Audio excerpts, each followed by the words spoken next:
adalah agak mustahil untuk seseorang berada di tangki air tersebut yang terletak di atas bumbung hotel. Assalamualaikum warahmatullahi wabarakatuh. Salam sejahtera, salam perpaduan kepada anda di luar sana, konco-koncoku. Welcome to my channel.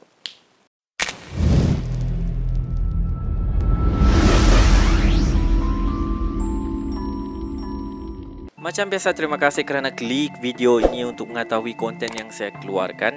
Bagi siapa yang belum subscribe, please subscribe and turn on your notification.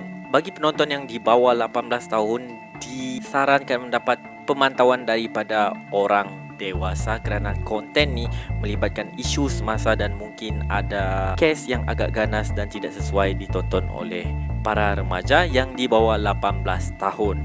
Okey, so pada kali ini apa kes yang saya mau bawa dan juga bentangkan kepada korang semua? Kes kali ini adalah daripada cadangan penonton Riz Live sendiri, iaitu kes Elisa Lam.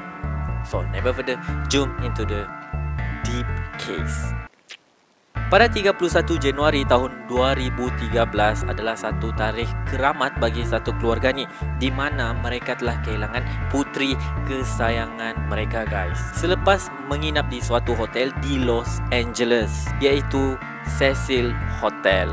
Dan kalau korang nak tahu, Elisa Lam ni tidak ditemui oleh pihak berkuasa dalam beberapa hari jugalah. Dan sebaik saja kes kehilangan ni dibagi tahu kepada pihak berkuasa di Los Angeles, iaitu LAPD, satu maklumat yang sangat menjadi misteri telah timbul, okey? Iaitu guys, satu rakaman CCTV yang sangat mencurigakan mengenai kelakuan Elisa Lam ni sebelum dia dilaporkan hilang di hotel tersebut. Di mana Elisa ni dia kelihatan masuk ke dalam lift dan juga menekan semua butang yang ada di dalam lift tu, guys.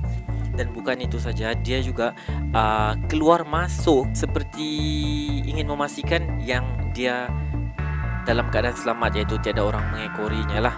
Dan pada minit-minit terakhir Elisa di dalam lift tu, dia berada di penjuru lift dan juga sedang melakukan pergerakan tangan macam isyarat lah, tapi secara rawak. Dan yang peliknya, satu-satunya manusia yang ada di lift tu hanyalah dia. Elisa Lam ni merupakan seorang pelajar University British Columbia di Vancouver. Dan dia dilaporkan sebenarnya menjalani kembara solonya di bahagian pantai barat Amerika Syarikat. Bagaimanapun guys, kembaranya ni, kembara solo yang dia rancang ni sebenarnya kurang mendapat sambutan daripada familynya sendiri, disebabkan sebenarnya Elisa ni mempunyai sejarah bipolar dan juga kemurungan, guys. Justru dengan itu, dia dan juga familynya telah bersetuju di mana dia harus melaporkan di mana dia berada kepada ahli keluarganya setiap hari untuk memastikan Elisa ni dalam keadaan selamat. Dan pada tanggal 31 Januari 2013 tu, Elisa Lam tidak menghubungi ahli keluarganya, yang juga menyebabkan ibu bapanya mensyaki sesuatu yang tidak kena terjadi kepada si Elisa ni. Satu-satunya individu yang pernah melihat Elisa pada kali terakhir adalah pemilik kedai buku The Last Bookstore, iaitu Katie. Katie memberitahu pihak berkuasa bahawa Elisa ni datang ke tempatnya untuk membeli buku dan juga box music sebagai cenderamata untuk familynya ketika dia berada di Vancouver. 2 minggu selepas laporan Elisa ni hilang, pekerja penyelenggaraan iaitu Santiago Lopez diarahkan oleh pihak pengurus untuk memeriksa tangki air di bahagian atas bumbung hotel tersebut, guys. Ini berikutan kerana ramai tetamu mereka membuat komplain bahawa air di bilik mereka berbau pelik dan mempunyai masalah tekanan air rendah. Sebaik saja memeriksa di dalam tangki air tu, guys, cuba teka apa yang dia jumpa. Dia jumpa sekujur tubuh sedang terapung di dalam tangki air tersebut. Dan dia percaya bahawa mayat tu adalah milik Elisa yang telah dilaporkan hilang 2 minggu yang lepas. Dan bagi mengeluarkan mayat Elisa tu, prosesnya agak panjang jugalah, iaitu tangki air mesti dikosongkan dahulu dan juga bahagian tepi tangki harus dipotong untuk mengeluarkan mayat Elisa yang berukuran 5 kaki 4 inci itu. Penemuan mayat Elisa tu kan menjadi berita yang sangat hangat masa tu di Los Angeles, dan banyak tanda tanya yang telah diajukan, iaitu siapa yang membunuh Elisa dan juga siapa yang meletakkan Elisa di dalam tangki air tersebut. Lepas proses berdasar dijalankan, ahli forensik menemui beberapa jenis ubat yang dia ambil untuk menangani isu bipolarnya. Tapi yang peliknya guys, ada satu elemen alkohol ataupun dadah ditemui juga di dalam badannya. Tiada kesan luka ataupun lebam ditemui pada mayat Elisa. So, laporan daripada pihak forensik tu lagi menimbulkan banyak tanda tanya berbanding dengan jawapan. Ada yang mengatakan ubat anti kemurungan tu adalah punca utama kelakuan Elisa di dalam rakaman video CCTV yang mereka jumpai.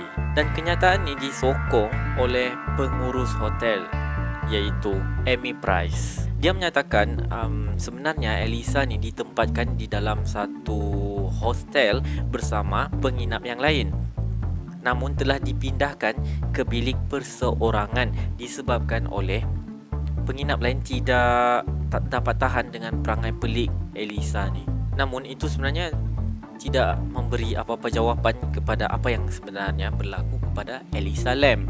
Oleh sebab tu kan guys, parents Elisa ni telah memfailkan saman terhadap hotel tersebut atas alasan kecuaian mereka. Namun pihak hotel melawan kembali saman tersebut dengan mengatakan adalah agak mustahil untuk seseorang berada di tangki air tersebut yang terletak di atas bumbung hotel. Dan alasan itu telah disokong oleh Lopez dan juga ketua jurutera hotel tersebut, iaitu Pedro Toval. Lopez mengatakan jika seseorang ingin ke tangki atas bumbung tu, dia perlu menaiki lift sehingga tingkat 15 dan selepas tu dia harus menaiki tangga untuk sampai ke bumbung. Dari situ pula dia harus mematikan penggerak tangki dan memanjat platform tangki tersebut sebelum menaiki satu lagi tangga untuk sampai ke bahagian atas tangki. So agak mustahil. Lopez berkata lagi, dia perasan sesuatu yang tak kena tahu masa dia sampai di tangki tu, iaitu hek tangki utama tu terbuka sebelum dia mendapati seseorang ataupun mayat Elisa tu berada di dalam tangki tersebut. So, menurut Lopez agak mustahil untuk seseorang tu masuk ke dalam tangki tu tanpa disedari oleh sesiapa. Sementara Tova juga berkata bahawa agak mustahil untuk pihak hotel tidak perasan ada seseorang telah mengakses ke dalam tangki tersebut. Ini disebabkan jika penggerak itu berbunyi, mesti semua staf hotel akan mengetahui dan juga hanya staf hotel saja yang boleh mematikan alarm tersebut. Selepas membuat pertimbangan daripada keterangan daripada semua saksi, Hakim Agung Mahkamah Howard memutuskan bahawa kematian Elisa ni sebagai kematian mengejut kerana ianya berlaku di luar kawasan yang tidak boleh diakses oleh sesiapa pun. Oleh itu permohonan saman daripada ibu bapa Elisa pun ditolak oleh mahkamah. Tatkala semua mata tertumpu kepada saman yang dikeluarkan oleh keluarga Elisa Lam, tak ramai juga tahu yang sebenarnya hotel ni menyimpan sejarah yang sangat pelik, okey? Iaitu hotel ni sebenarnya dilabelkan juga sebagai antara hotel yang terseram dan juga berhantu di Los Angeles. Sejak dibuka pada tahun 1927, hotel ni telah dibelenggu dengan 16 kematian yang sangat aneh dan tidak dapat diungkapkan secara logik.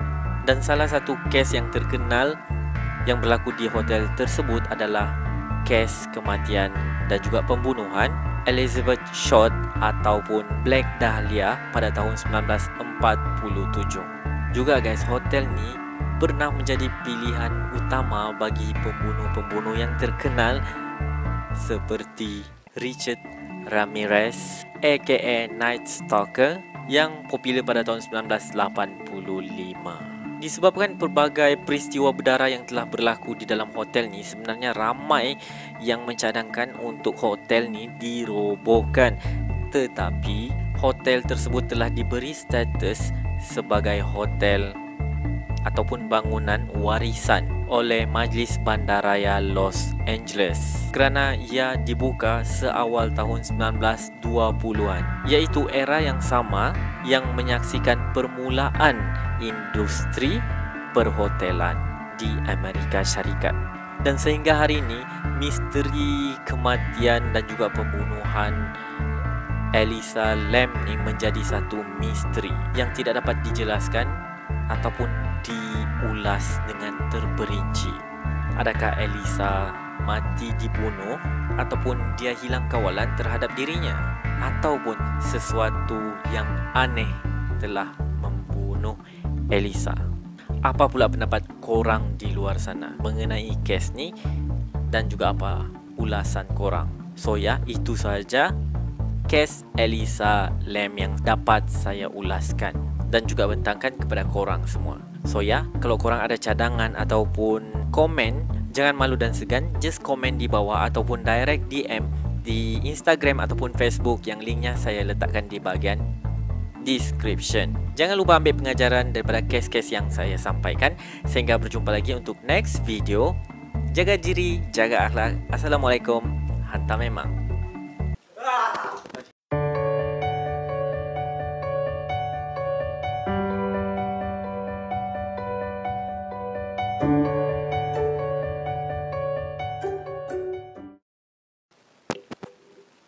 Hajat pan.